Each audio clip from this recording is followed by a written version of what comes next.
할렐루야.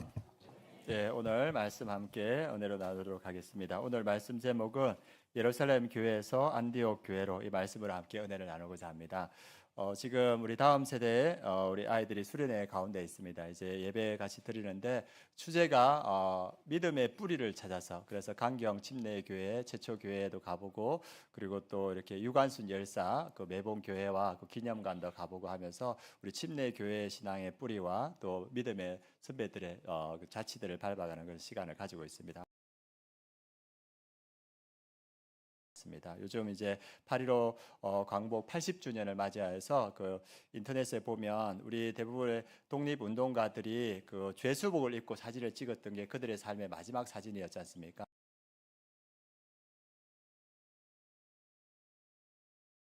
올린 그 모습들을 봤습니다. 참 마음이 먹먹해지고 그랬습니다. 그분 중에 또 한 분을 AI를 이렇게 새롭게 한 분이 있었는데, 그분이 누구냐 하면 유관순 열사.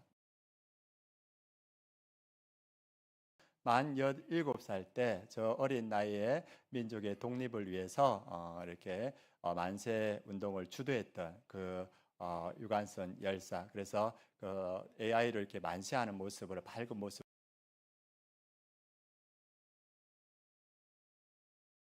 나이로 치면 고등학교 2학년인 거예요. 그래서 그 AI로 해서 고등학교 2학년이면 친구들과 모여서 떡볶이 먹으면서 저렇게 밝고 환하게 이렇게 그렇게 지낼 나이인데, 민족의 아픔 때문에 그 3.1 운동을 주도하다가 감옥에 갇혀서 만 17살 나이에 이렇게 돌아가셨던 그 모습을 봅니다. 그래서 저 모습을 볼 때 가슴이 먹먹한 거예요. 저렇게 아름다운 시절을 보내야 될 나이인데 어떻게 그 큰 무거운 짐을 지고 이 땅을 살아갔을까? 그래서 저희가 독립운동가들을 볼 때 정말 너무나 감사한 마음이 참 많이 듭니다. 그래서 이 8.15를 처음에 지나면서 이런 생각을 많이 했습니다. 그리고 우리가 잘 아는 3.1 운동에 주도했던 분들이 민족 대표 33인입니다. 그래서 민족 대표 33인 중에는 기독교인들이 16명 정도 있다고 합니다. 한번 보여주시겠습니까? 이렇게 모여서 기비 독립선언서를 작성하고 또 이렇게 그들이 옥고를 치르는 그런 모습을 보였습니다. 그 중에서 가장 많은 수를 차지하는 게 기독교인인데, 우리가 다 아는 사실이지 않습니까? 민족 대표의 기독교인이 많다. 그런데 왜 이 민족 대표의 기독교인들이 많았을까? 제가 이걸 생각하면서 보니까 이 땅에 성령님의 충만한 역사가 있었다는 것을 보게 됐습니다. 우리가 잘 아는 평양에 성령의 충만 역사가 있었는데, 그게 1907년 평양 대부흥이라고 이렇게 이야기합니다. 그래서 1907년 1월 달에 평양 장대영 교회에서 성령의 충만한 역사가 있고 통회하고 자복하면서, 그것이 장대영 교회 평양에만 머문 것이 아니고 이것이 전국적으로 확산되기 시작했습니다. 그래가지고 그 운동들이 되면서 전국적으로 부흥 운동이 일어났습니다. 그래서 이제 평양 대부 그 부흥이 전국적인 부흥으로 일어나고 교인 수가 극히 장악하고, 평양 대부흥을 해서 뭐가 시작되었냐면 새벽 기도가 시작됐습니다. 그래서 이 민족이 이제 기도로 살아나는 역사가 거기서부터 시작됩니다. 그리고 성경 사경회, 그래서 전체가 모여서 같이 성경 공부하는 그 사경회가 그때부터 전국적으로 시작되었고, 순회 부흥회가 전국적으로 시작됐습니다. 그래서 말씀으로 새롭게 되는 부분들이 평양 대부흥을 통해서 1907년에서 시작됐습니다. 그리고 이 평양 대부흥을 통하여서 저렇게 많은 사람들이 은혜 받는데, 저 일들을 시작해서 뭐가 시작됐냐 하면 기독교 학교들이 세워나기 시작했습니다. 그래서 민족을 복음으로 변화시켜야 된다. 기독교 학교가 세워지고 기독교 병원과 YMCA 들어보셨죠? 그런 단체들이 생겨나기 시작했고, 또 출판사가 세워지기 시작했습니다. 그리고 교육이 신앙과 민족 정신을 일깨우는 그러한 교육들로 이루어지기 시작했고, 청년들이 교회와 학교 YMCA를 통해서 민족 운동의 핵심 세력으로 자라기 시작했습니다. 그래서 이 평양 대운동을 시작으로 이 땅에 복음이 퍼지고 말씀과 기도를 붙드는 그러한 문화가 생기고 민족의 지도자들이 세워지기 시작했습니다. 그래서 3.1 운동을 했던 그 16명의 그 지도자, 기독교 지도자가 저 평양 대부흥 운동의 열매라고 볼 수 있습니다. 다음 거 한번 보여주시겠습니까? 그 표를 보면 평양 대부흥에 이렇게 있었던 사람들, 그리고 3.1 운동의 그 민족 지도자가 됐던 사람들이 나오는데, 직접 주도했던 평양 대부흥을 직접 주도했던 분이 누구냐 하면 길선주 목사님입니다. 그래서 그때 그 운동을 주도하면서 이후에도 계속적으로 신앙에 부흥하면서 이 땅을 복음으로 새롭게 하고, 그때 또 그 영향으로 믿음을 가지게 된 분이 신석구, 이분도 기미 독립선언들에 선언했던 사람입니다. 그리고 평양의 대부호 이승훈이 이 평양 대부흥 운동을 통하여서 민족을 깨우쳐야겠다. 그래서 오산학교를 만들고 기독교 학교들이 만들어졌는데, 그의 영향으로 믿음의 지도자들을 세워진 분이 양한묵, 남구 이런 분입니다. 그리고 신앙 애국 일체가 복음으로 민족을 살린다는 그 마음을 품었던 목사님들이 이필추, 최성모 이분들이 세워졌고, 그리고 YMCA 또 학교 교회를 통하여서 이 복음 운동을 통하여서 나중에 3.1 운동을 적극적으로 주도했던 분이 김명조, 이갑성 이런 분들입니다. 이런 분들이 이 평양 대부흥 운동을 통하여서 자라난 민족의 지도자라고 볼 수 있습니다. 그래서 평양 대부흥 운동이 평양 장대영 교회 그 평양 지역에만 머문 것이 아니고 전국적으로 퍼져서 이렇게 민족을 새롭게 하는 그런 역사들을 나타내 준 것을 보여주고 있습니다. 그리고 이 평양 대부흥 운동이 그 3.1 운동까지만 영향을 미친 것이 아니고 이후에 우리 일제시대의 36년의 시간들을, 그 혹독한 시간들을 견딜 수 있는 힘이 되었습니다. 그래서 이후에 이 정체성을 확립해 줬습니다. 나라 망한 민족의 백성들이 아니고 하나님 나라의 백성이라는 그 정체성이 이들에게 심겼습니다. 그리고 우리가 하나의 공동체라는 공동체 의식이 생겼고, 그리고 복음을 위해서 순교도 맞이하지 않는 그런 희생 정신이 이 민족에게 세워졌습니다. 그러니까 3.1 운동에 목숨을 내놓고 앞장설 수 있었습니다. 그리고 그 말씀이 사경회를 통해서 심겨졌는데, 이 말씀을 통하여서 신자 참배가 하나님 앞에 죄라는 그런 분별력이 생기기 시작했습니다. 그리고 이것이 그냥 일제시대 때로 끝나는 것이 아니고 하나님께서 반드시 민족 해방을 이루어질 것이다, 그러한 믿음과 그런 확신을 가지게 되었습니다. 그래서 일제강점기 시대 36년의 시간을, 혹독한 시간을 지나가야 되는데, 하나님께서 그 전에 1907년에 이 땅에 그 성령의 충만한 역사, 평양 대부흥을 주셔서 36년을 견딜 수 있는 힘을 우리에게 주셨습니다. 그래서 말씀으로 그리고 기도로 성령 충만함으로 그 어려운 때를 이 민족이 이겨나갈 수 있는 힘이 되었습니다. 그것을 잘 보여주는 사건이 있는데, 평양에 유명한 학교가 순실중학교라는 학교가 있습니다. 많이 들어보셨죠? 순실대학하고. 그래서 이 학교가 순실중학교가 있었는데, 평양 대부흥이 일어날 때 이 학교에 많은 학생들이 이 평양 대부흥 그 운동에 같이 동참해서 큰 은혜를 받고, 교사들도 이곳에 청참해서 많은 은혜를 받았습니다. 그래가지고 이 숭실중학교가 믿음으로 충만한 학교였는데, 이제 시간이 지나면서 일제의 탄압이 심해지니까 1935년에 이 학교에 일본 측이 뭐라 했냐면, 너희들이 신사참배를 계속 거부하는데 이제 마지막 거부하면 너희 교장은 파면되고 너희 학교는 폐교시킬 것이다, 이렇게 일제가 그 학교에 엄포를 넣었습니다. 그래서 그때가 그 일본 국왕이 둘째 아들을 낳았는데, 그 아들의 이름을 지어줬다는 걸 기념해가지고 평양에 있는 모든 학생들을 다 모아서 신사참배를 시켰습니다. 그래서 신사참배를 이렇게 갈 수밖에 없었는데, 그 아이들이 다, 평양에 있는 학생들이 다 가서 신사 앞에서 이렇게 참배를 하고 내려오는데, 그 끝에 어디에 갔었냐면 숭실중학교 갔었습니다. 그래서 숭실중학교가 마지막으로 올라가서 신사참배를 하려는 순간, 그 학교의 학생회장이었던 YMCA 이민식이 소리를 쳤습니다. 무슨 소리를 하냐면, 제자리에 섰! 신사참배를 해야 되는데, 그리고서 뒤로 돌아! 그러니까 그 학생들이 다 뒤로 돌고 앞으로 갓! 하니까 신사참배하는 그 앞에서 전체가 다 돌아서, 그리고 그 길로 학교로 들어갔습니다. 그래서 줄줄이 모든 학교들이 한 명도 신사참배를 하지 않고 그 학교로 들어갔습니다. 그래서 이 사건으로 인해서 결국은 교장은 파면되었고 학교는 폐교되었습니다. 그런데 이 아이들, 중학생들인데도 마음속에 뭐가 있습니까? 하나님 앞에서 우상에게 절하면 안 된다, 신사참배하면 안 된다는 그러한 확신이 있습니다. 그래서 중학교 3학년 그 회장이 전체가 다 보는 앞에서 제자리에 섰, 뒤로 돌아, 앞으로 가. 그래서 그 앞에서 절하지 않고 그들의 믿음을 지킨 것을 봅니다. 어디서부터 시작합니까? 1907년 평양 장대영 교회에 그 성령 충만한 역사를 통하여서 이 땅에 복음이 세워지고 말씀과 기도가 이 땅을 덮었을 때, 그 혹독한 36년 가운데도 우리의 믿음을 지킬 수 있는 힘이 된 줄 믿습니다. 우리의 믿음을 지키고 말씀과 기도 가운데 신앙의 인물들을 키워낼 수 있는 힘이 있었습니다. 그리고 그 혹독한 36년 가운데도 복음의 사명을 감당할 수 있는 힘을 이 한국 교회가 가지게 되었습니다. 오늘 말씀은 그와 관련됩니다. 지금 예루살렘 교회가 혹독한 이 고난과 핍박 가운데 있습니다. 사람들이 죽어나가는 거예요. 그러면 두려움에 떨만도 한데 이 예루살렘 교회의 혹독한 핍박이 있기 전에 하나님께서 이 교회에 무엇을 주셨냐면 성령의 충만한 역사를 주셨습니다. 그래서 그 성령 충만한 역사를 경험했기 때문에 이후에 예루살렘 교회에 그 핍박이 있었음에도 불구하고 이 예루살렘 교회가 믿음을 끝까지 지킬 수 있었고 그 가운데 사람을 길러낼 수 있었고 그리고 사명을 감당할 수 있었습니다. 어떠한 핍박이 있었는가? 우리 사도행전 12장 1절에서 5절 말씀 같이 한번 보도록 하겠습니다. 사도행전 12장 1절에서 5절 같이 봉독하겠습니다.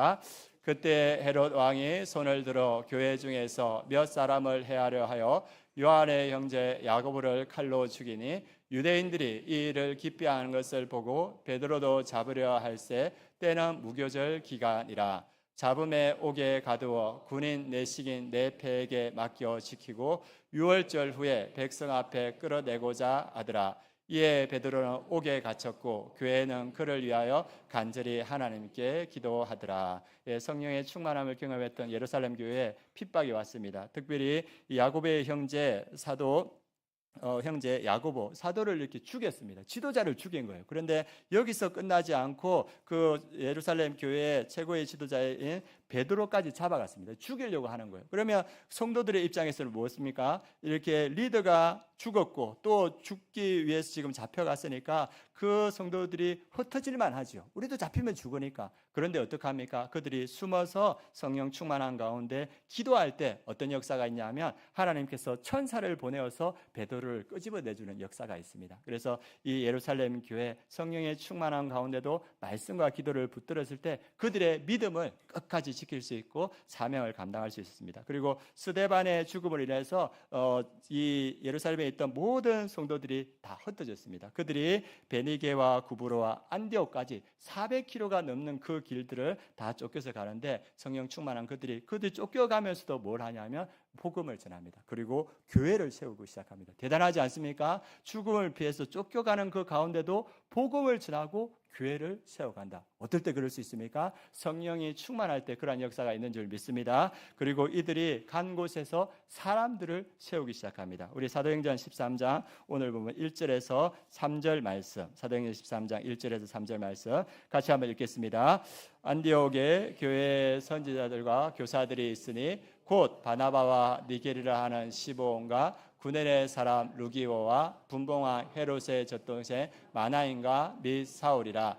주를 섬겨 금식할 때 성령이 이르시되 내가 불러 시키는 일을 위하여 바나바와 사울을 따로 세우라 하시니 이에 금식하여 기도하고 두 사람에게 인수하여 보내니라. 쫓겨가는 그들이 교회를 세웠습니다. 안디옥 교회를 세웠습니다. 그리고 그 안디옥 교회에 사람을 세우기 시작합니다. 여기 보니까 바나바를 세우고 시므온과 그리고 구레네 사람 루기오와 분봉왕 헤롯의 젖동의 마나인과 지도자들을 세우고 그리고 또 여기에 보니까 바나바와 사울을 따로 세워서 선교의 사명을 맡겨줍니다. 성령 충만할 때 우리가 믿음을 지킬 뿐만 아니라 사람을 세워가고 사명을 이루어간다는 것을 보여주고 있습니다. 우리 인생이 날마다 봄만 있으면 얼마나 좋겠습니까? 그런데 우리 인생을 살아갈 때 우리 나라에 일제 식민지가 있었듯이 또 이 예루살렘 교회에 박해가 있었듯이 우리 삶에도 신앙의 겨울이 올 때도 있고 또 우리 삶의 겨울이 올 때도 있습니다. 그때 우리가 이겨나갈 수 있는 방법이 무엇일까?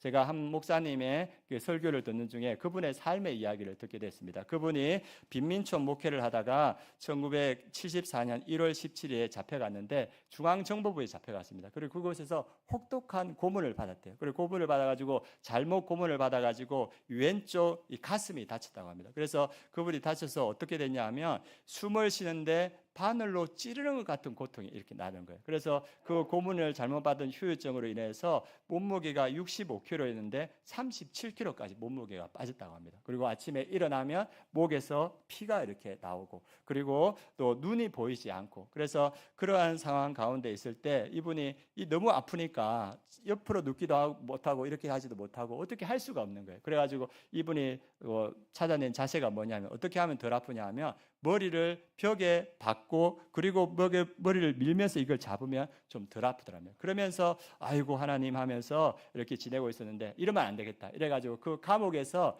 이제 고문을 받고 형량을 받고 감옥에서 지내야 되는데, 이 정치인 이라서 정치범으로 들어와서 독방을 썼다고 합니다. 그때부터 고난 가운데 읽어야 될 성경이 있습니다. 아시죠? 예, 욥기를 읽기 시작했습니다. 그래서 하나님, 내가 왜 이런 고난을, 이런 고통을 받아야 됩니까? 하면서 욥기를 읽어 나가는데, 성경 한 말씀이 자기를 살렸더래요. 자기를 완전히 새롭게 했다고 합니다. 그분이 발견한 말씀이 욥기 23장 9절 10절 같이 한번 봉독하도록 하겠습니다. 같이 읽겠습니다.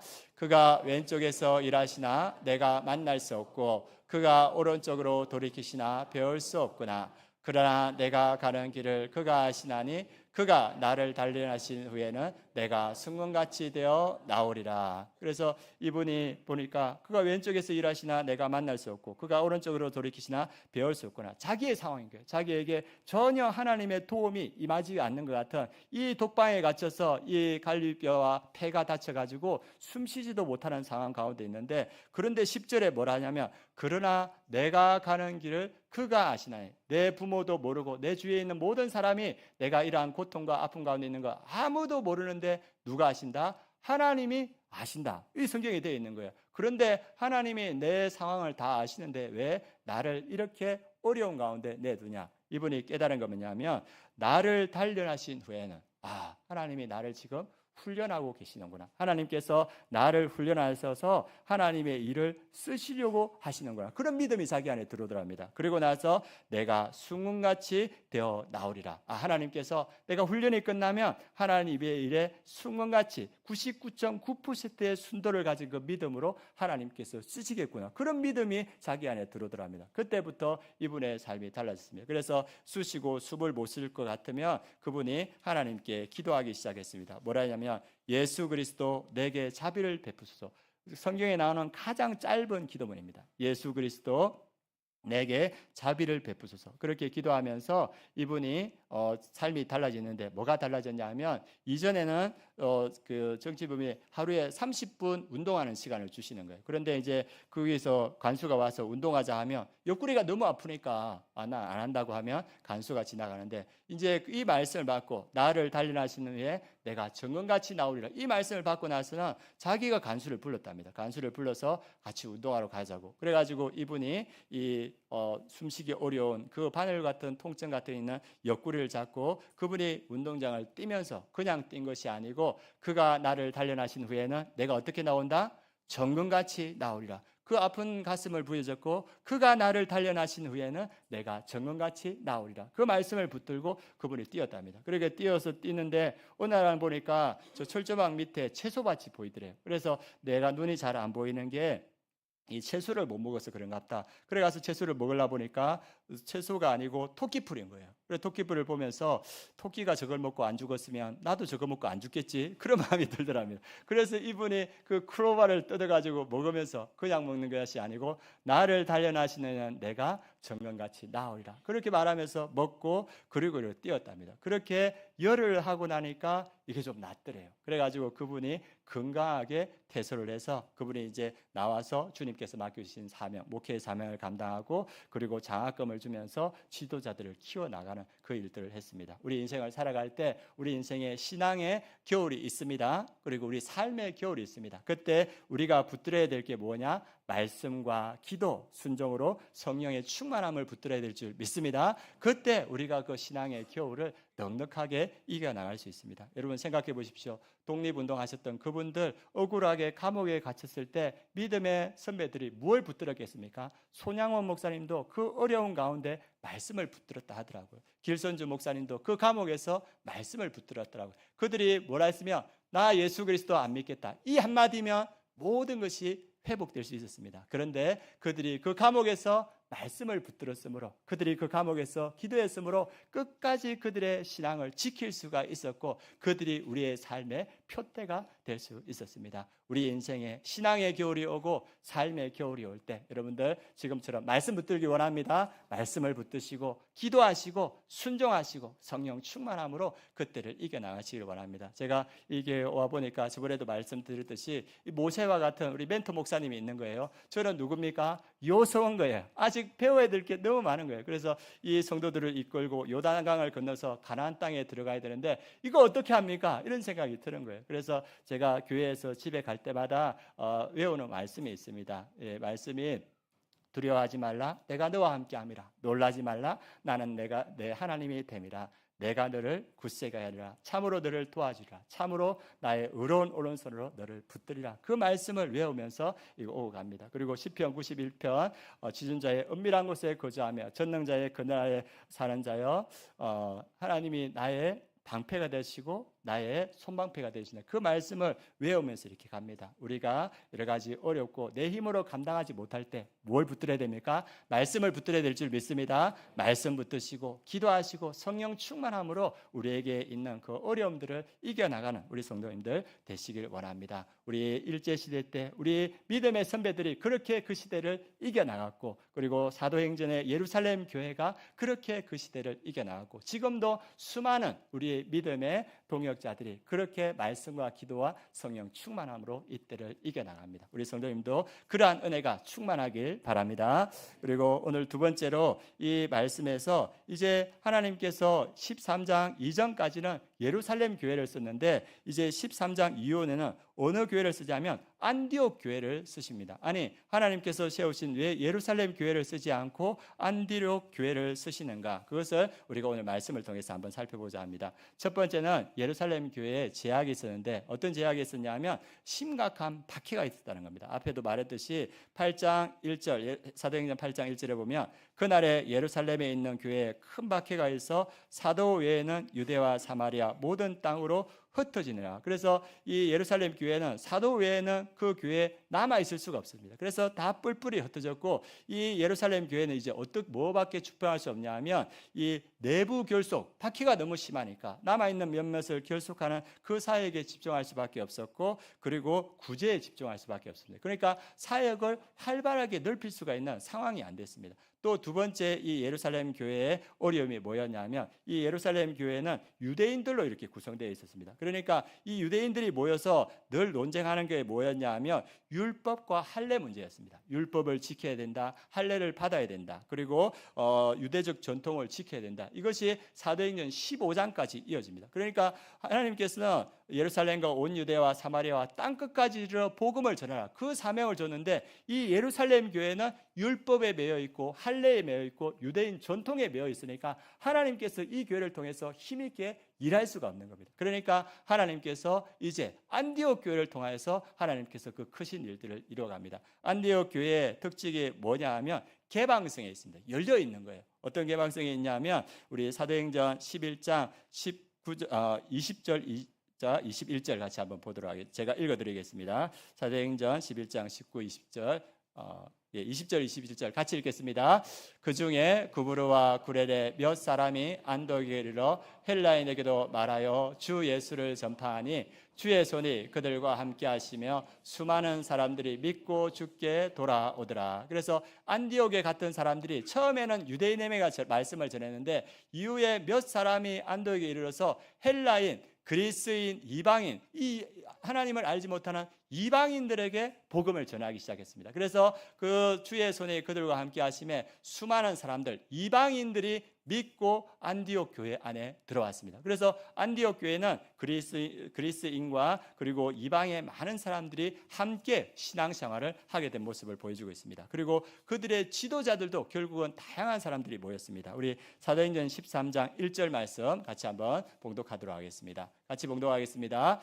안디옥 교회에 선지자들과 교사들이 있으니 곧 바나바와 니게르라 하는 시몬과 구레네 사람 루기오와 분봉왕 헤롯의 젖돈새 마나인과 및 사울이라. 그 안디옥 교회는 다양한 사람들이 그 교회에 들어와서 함께 공동체를 이루는데 지도자들도 다양한 사람들로 세웠습니다. 그 교회의 선지자들과 교사들, 말씀을 가르치는 사람이 세워졌는데, 첫 번째는 유대인인 바나바가 세워졌습니다. 지도자로. 그 다음에 니게르라는 시몬, 니게르는 검다라는 말입니다. 그러니까 검은 사람 시몬, 뭡니까? 흑인이 그 교회의 지도자가 된 거예요.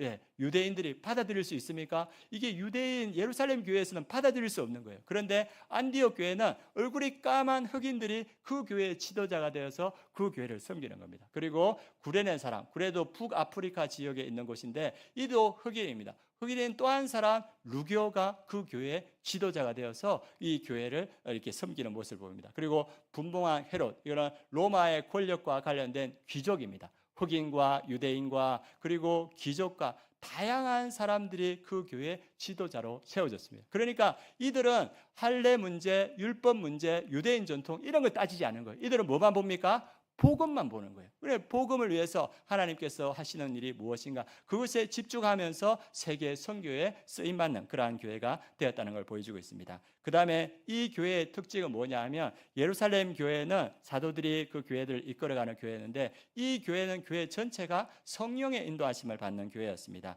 우리 사도행전 13장 2절 3절 보여주실 수 있으면 띄워주십시오. 2절 3절 같이 읽겠습니다. 주를 섬겨 금식할 때 성령이 이르시되 내가 불러 시키는 일을 위하여 바나바와 사울을 따로 세우라 하시니 이에 금식하여 기도하고 두 사람에게 안수하여 보내니라. 주를 섬겨 공동체 전체가 금식할 때 성령이 그 교회에 말씀하십니다. 뭐라 했습니까? 내가 불리는 시키는 일을 위하여 바나바와 사울을 따로 세우라 하니, 다른 말 없습니다. 이에 금식하고 기도하고 두 사람에게 안수하여 보내라. 교회 전체가 성령의 인도하심에 전적으로 순종할 때 하나님께서는 이 교회를 통해서 세계 선교의 문을 열어가는 모습을 보여주고 있습니다. 그리고 이 안디옥이라는 지역이 로마 시대 때 세 번째로 큰 도시였습니다. 첫 번째 큰 도시가 우리가 잘 아는 로마, 그 수도지요. 그 다음에 두 번째가 알렉산드리아, 큰 도시였고, 세 번째가 이 안디옥이었습니다. 안디옥은 항만이 아주 잘 되어 있고 도로가 아주 잘 되었습니다. 그래서 복음이 전 세계로 급격하게 퍼질 수 있는 그러한 조건들을 가지고 있었고, 또 부유한 도시이기 때문에 이들의 선교를 마음껏 후원할 수 있는 그러한 환경을 가지고 있었습니다. 그래서 이 하나님께서는 이 안디옥 교회를 통하여서 하나님께서 이 일들을 이루어가는 모습을 보여주고 있습니다. 그래서 우리 아름다운 교회를 위해서 어떤 일들을 힘써야 될까 제가 생각했는데, 동일하게 사도행전 11장 20절 말씀 같이 함께 보도록 하겠습니다. 사도행전 11장 20절 21절 같이 읽겠습니다. 그 중에 구브르와 구레네 몇 사람이 안디옥에 이르러 헬라인에게도 말하여 주 예수를 전파하니 주의 손이 그들과 함께 하심에 수많은 사람들이 믿고 주께 돌아오더라. 이것이 우리가 감당해야 될 사명이라는 생각이 듭니다. 저희가 이 말씀을 준비하면서 들은 생각이, 우리 아름다운 교회는 예루살렘 교회와 가까운가 안디옥 교회와 가까운가? 여러분 생각할 때는 어느 교회가 가깝겠습니까? 안디옥 교회죠. 저도 안디옥 교회라고 생각합니다. 이 성장하는 도시 미사에 하나님께서 보내셨고, 또 이 지역을 통해서 하나님께서 많은 일들을 이루어가실 거고, 또 이 지역에 젊은 층들이 되게 많더라고요. 그래서 하나님은 안디옥 교회를 세우셔서 예루살렘 교회에서 따로 떨어뜨려서 세계 복음을 이루어갔듯이, 하나님은 우리 아름다운 교회를 안디옥 교회 같은 교회로 세워줄 줄 생각합니다. 그런데 안디옥 교회가 그곳에 가서 했던 일이 뭐냐면, 헬라인에게도 말하여 주 예수를 전파하는, 헬라인, 이방인, 예수 그리스도를 믿지 않는 그리스인들에게 복음을 전하여서 그들이 많이 들어왔다고 이야기하고 있습니다. 제가 생각할 때 하나님께서 우리 아름다운 교회에 주신 사명이 있습니다. 너희는 가서 모든 민족을 제자로 삼아 아버지와 아들과 성령의 이름으로 침례를 주고 내가 분부한 모든 것을 가르치게 하라. 우리가 그 말씀을 붙들고 있고, 세상 뭡니까? 땅 끝까지 복음을 전하, 그리고 3M 사역과 5대 철학으로 사역을 하고 있습니다. 우리가 다 함께 그게 동의하면서 사역을 하고 있는데, 우리만 사역하는 것이 아니고 안디옥 교회처럼 많은 이방인들에게 복음을 전할 때 더 큰 역사들을 이루어갈 줄 믿습니다. 그래서 우리가 그 일들을 헬라인, 이방인에게 복음을 전했는데, 그러면 우리가 복음을 전해야 될 헬라인과 이방인은 누구일까? 제가 이걸 기도 가운데 봤는데, 제가 생각할 때는 이 시대를 살아가고 있는 3040 세대인 것 같아요. 3040 세대를 한 단어로 나타내는 단어가 있습니다. 뭡니까? 젊은 세대. 예. 예, 맞습니다. 예, 확실히. 예, 304들 MZ 세대라고 합니다. 들어보셨습니까? 예, MZ 세대. 여기 MZ 세대 있으십니까? 예, 있으신 것 같아요. 예, MZ 세대.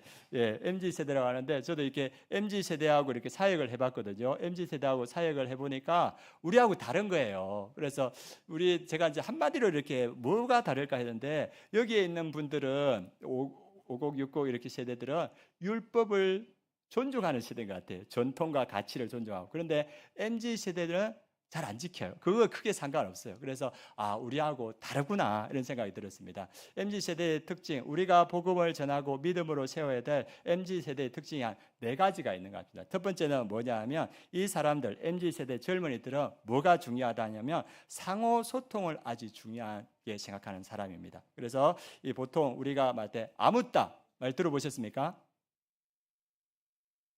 아무따. 예, 우리는 MZ가 아니기 때문에 우리는 아무도 몰라. 아무따. 이게 뭐냐면 아무따 아무것도 묻지 말고 따지지 말라. 묻지마 따지지 마. 시키는 대로 해. 이게 아무따입니다. 3040 세대는 이걸 싫어한다는 거예요. 자기가 의견을 내고 의견이 반영되는 걸 좋아하는 거예요. 그래서 젊은 이렇게 3040이 많은 세대는 그 공동체 가운데 소통이 이루어지고 그 젊은 층들의 의견들이 적극적으로 수용되는 그런 분위기가 있다고 합니다. 그래서 그리고 이 젊은 세대는 이유를 알아야 움직이는 세대다. 저는 이유를 몰라도 움직이거든요. 그래서 아버님이 이거 해라 하면 왜 그래요? 이렇게 이야기하는 세대가 아닌데, 그런데 이 3040 세대는 이유를 알아야 움직이는 세대라고 합니다. 두 번째는 참여하는 것을 좋아하는 세대 3040. 여러분들 우리 맛있는 데 가면 맛있겠다 이렇게 먹죠. 3040 세대는 먹기 전에 하는 게 있습니다. 뭐 합니까? 사진 찍어요. 사진 찍고 그걸 찍으려고 끝나는 거 하고 뭐 합니까? 인스타에 올려야, 그래야 마음의 흡족함이 있다고 합니다. 그래서 그 사람들을 뭐라 부르냐 하면 관종이라 부릅니다. 들어보셨습니까? 관심 받기를 좋아하는 종자, 이렇게 표현하더라고요. 그래서 이 사람들은 참여하는 것을 되게 좋아하는 것이다. 그래서 우리 여기에 있는 분들은 대부분 문화생활하면 영화, 또 어떤 분은 조금 발전되면 연극이나 뮤지컬 가끔 보는 게 있는데, 이 젊은 세대들은 3040 세대들은 뭘 좋아하냐 하면 캠핑, 아시죠? 캠핑 엄청나게 좋아하더라고요. 그래서 이분들은 아이들 데리고 캠핑 이렇게 자주 가고, 그리고 이 세대들은 뭘 좋아하냐면 낚시도 좋아한대요. 그리고 뮤지컬 좋아하고, 그리고 또 좋은 인테리어가 되어 있는 카페에 가고, 아이들 데리고 키즈 카페에도 가고. 그러니까 우리하고 향유하는 문화가 전혀 다르다고 이렇게 합니다. 그래서 이들은 뭐 하는 세대다? 참여하는 세대다. 보고 그냥 있는 것이 아니고 직접 자기가 몸으로 뛰는 것을 좋아하는 세대다. 그래서 우리 세대 이 아름다운 교회에 3040 세대가 오기 위해서는 그 사람들이 들어와서 참여할 수 있는 그러한 일들이 있어야 된다고 많은 분들이 이야기하고 있습니다. 또 하나는 뭐냐 하면 이 3040 세대의 특징이 뭐냐 하면 가정 중심의 트렌드입니다. 이 3040 세대는 자녀가 몇 명입니까? 보통 1명, 많아야 2명이고, 그러니까 자녀에 대한 전폭적인 지지를 하는 거예요. 그래서 이분들은 교회를 고를 때 내가 좋아서 고르는 것이 아니고 뭘 가지고 고르냐 하면 우리 자녀가 이 교회를 좋아하느냐 좋아하지 않느냐, 우리 자녀가 이 교회에 와서 잘 교육을 받을 수 있냐 없냐, 이게 훨씬 더 중요한 세대라고 합니다. 그래서 제가 가정 중심의 그러한 트렌드를 가지고 있고, 네 번째는 뭐냐 하면 가치 중심적인 그러한 그 관점을 가지고 있는데, 우리는 예전에는 엄마는 집에서 가정을 돌보고, 그리고 아빠는 어떻게 하냐면 돈 벌어오고 그랬지 않습니까? 우리는 그랬는데 요즘은 똑같이 커리어를 가지고 있는 거예요. 직업을 가지고 있고, 그래서 집안일 분담이 어떻게 되냐면 남자와 여자가 똑같이 집안일을 분담하고, 그리고 똑같이 양육을 감당하고, 그렇게 하는 거예요. 그래서 그런 분위기들이 이렇게 전체적으로 이렇게 되어 있다고 합니다. 그래서 이것이 공동화되어 있고, 그리고 또 이렇게 다 그렇지는 않지만 어떤 사람들은 나누어 가지고 어떻게 하면 친정 갈 때 기름값은 여자가 내라. 시댁 갈 때 기름 가서 남자가 내라. 이 정도로 이렇게 부절돼. 그러니까 우리가 생각하고 나는 거하고는 다른 거예요. 그리고 돈 관리도 우리는 하나 모아야 되지 않습니까? 하나 모아야 되는데 따로따로 이렇게 하는 거예요. 그러니까 아주 생각들이 다른 거예요. 그래서 이 젊은이들의 가치관을 틀렸다가 아니고 그들을 이해하고 포용할 수 있는 그런 교회 문화가 되어야 30, 40 세대들이 또 교회에 와서 그들이 믿음의 주축으로 자랄 줄 믿습니다. 네 가지 했는데 기억나십니까? 첫 번째, 소통, 중요시한다. 두 번째, 참여하는 것을 참여 가운데 행복 찾고. 세 번째, 가정 중심. 그다음 네 번째가 가치 중심. 자기들이 소비하는 것이 얼마만큼 가치 있느냐. 그래서 이들은 같이 소비를 할 때 내 소비가 환경 보호에 도움이 되느냐 안 되느냐 그렇게 생각하시는 분 뭐 있겠죠, 그죠? 근데 우리가 크게 생각하지 않습니까? 근데 젊은이들은 그걸 생각한다는 거예요. 그리고 사회에 얼마나 기여하는가 이런 것도 그들에게는 중요한 가치라고 합니다. 그러니까 그들을 이해하고 포용하는 게 필요합니다. 그래서 우리 교회가 이 시대의 헬라인과 이방인인 3040군에 복음을 전하고 그들이 우리 교회에 와서 잘 정착할 수 있도록 교회의 분위기와 환경들을 바꾸어 나가는 게 필요합니다. 그리고 또 이 시대에 우리 아름다운 교회가 이 지역에서 복음을 전하는 헬라인과 이방인 제가 생각했을 때 외국인들이 많은 거예요. 우리 이 대한민국에 지금 외국인이 들어와 있는데 얼마나 들어와 있냐면 260만 명 정도 들어와 있습니다. 앞으로 많아질까요? 줄어들까요? 많아질 겁니다. 이 260만이 들어와서 이곳에서 일도 하고 여러 가지 유학도 하고 사역도 하는데 이들이 아이들을 놓는데 이 아이들을 놓는 게 어느 정도 되냐면 우리 대한민국에서 놓는 아이들을 100%라면 이 외국인들이 아이를 놓는 비율이 5%를 차지한다는 겁니다. 그 정도로 많이 차지하는. 그래서 정부에서도 앞으로 우리 대한민국이 저출산 문제가 걸려 있는데 이것을 회복할 수 있는 방법 중에 하나가 뭐냐 하면 외국인 이민을 들이고 그들을 적극적으로 후원하는 것을 생각하고 있습니다. 그래서 앞으로 우리 교회가 더욱 힘있게 사역하기 위해서는 외국인들도 품을 수 있는 그런 넉넉한 품을 가져야 됩니다. 그리고 이 대한민국에 들어와 있는 탈북민들이 3만 4천 명 정도 됩니다. 그래서 언제인지 모르지만 이 3만 4천 명의 탈북민들이 복음으로 잘 세워지면 통일 세대를 준비하는 그러한 주역으로 자랄 거라 생각합니다. 그래서 우리가 품어야 될 헬라인과 외국인 그리고 마지막으로 한면 우리 시니어 어르신들 대한민국의 65세 인구가 얼마나 될까요? 1,000만이라고 합니다. 65세 인구 1,000만. 그래서 이들도 우리 아름다운 교회와 함께 주의 사역을 힘있게 이루어갈 세대입니다. 그래서 우리가 안디옥 교회처럼 주의 사역을 힘있게 이루어가기 위해서는 우리만 하는 것이 아니라 우리가 헬라인과 이방인에게 복음을 전해서 30, 40 세대를 적극적으로 전도하고 믿음으로 세우고 외국인들과 탈북민들과 우리 시니어 어르신들과 함께 할 때 우리 하나님께서 우리에게 주신 그 사명을 더 힘있게 전할 줄 믿습니다. 하나님께서 우리에게 주신 3M 비전과 5대 철학 그리고 제자 삼는 사역 그리고 땅끝까지 복음을 전하는 사역이 이 안디옥 교회처럼 우리가 그렇게 헬라인과 이방인을 믿음으로 세워갈 때 더 힘있게 이루어질 것이라고 오늘 말씀하고 있습니다. 또 하나 우리 인생의 겨울 또 신앙의 겨울이 올 때 우리가 성령 충만함을 받고 말씀을 붙들고 기도하고 순종할 때 우리 인생의 겨울과 신앙의 겨울을 넉넉히 이기면서 주님께서 주신 우리의 믿음을 지켜갈 수 있고 우리가 믿음의 지도자들을 키워갈 수 있고 사명을 감당할 수 있다고 이렇게 말하고 있습니다. 그래서 하나님께서 우리 아름다운 교회를 통하여서 저는 놀라운 일들을 이루어 가실 거라 믿습니다. 그래서 이 믿음을 가지고 성령 충만함으로 지금처럼 말씀과 기도와 그리고 순종으로 날마다 나아가시고 그래서 우리 인생에 있는 그 겨울들을 넉넉히 이겨나가시길 원합니다. 그리고 오늘 말씀대로 안디옥 교회처럼 우리가 헬라인과 이방인들에게 계속적으로 복음을 전해서 그들을 믿음으로 세워서 세계 선교에 쓰임받는 우리 교회가 되었으면 좋겠습니다. 이 소망을 함께 품고 기도했으면 좋겠습니다. 오늘 함께